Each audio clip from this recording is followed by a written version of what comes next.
আমরা মালঞ্চে এলাম, তখন চুপচাপ মেরেছিলাম, তো একটা লরি আসছে। তোরা বিষে দিতে হবে নাকি?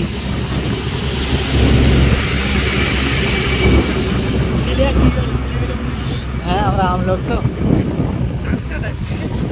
ওই গাড়িতে চাঁদও নেই, বাড়ি আজকে যেতে পারবে কি মনে হচ্ছে না। পুরো মালঞ্চ ব্রিজ পুরো ফাঁকা, একদম পুরো ফাঁকা। আর এদিকে ঠান্ডা আমাদের পুরো গাঁট ফেটে যাচ্ছে একদম পুরো।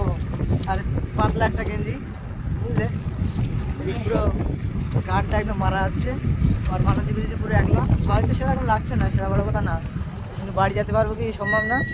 জাহাজও নেই খুব একটা, চলে লাভছি একটু। ও এখন বাজে দেখো কটা, এই যে 1:04।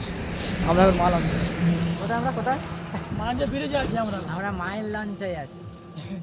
আর কেউ নেই আশেপাশে, দেখতে দেখতে পুরো ফাঁকা, পুরো মালঞ্চ ব্রিজ ফাঁকা। এরকম সময় একটা মেয়ে যদি আসে কি করবো বলদিন, তার পুরো ভালোভাবে বাড়ি বের করতে বলবো, তোমার নাম কি, এখানে তুমি আসবে কেন,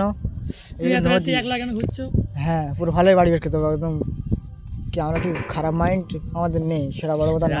হাত ধরে আর সামনে নদী, ফোন পড়ে আলি গাড়ি বাঁশ, হাতে হারকেল ঝুলকে বসে থাকতে হবে পুরো। এই দেখুন, উফ আমাদের বিশাল ঠান্ডা লাগছে সত্যি।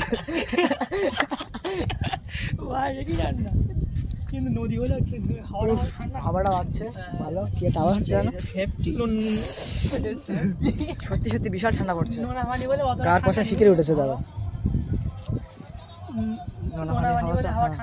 আর কি ঠান্ডা সব ভুলে যাচ্ছি, কি মালঞ্চে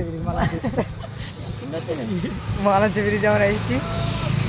ঠান্ডা, এত ঠান্ডা কি বলবো, প্রচুর পরিমাণ ঠান্ডা। আর পুরো আমরা আমলোকের মতন পারবো কি সেটা ঠিক নাই, এটা হচ্ছে বড় বিষয়।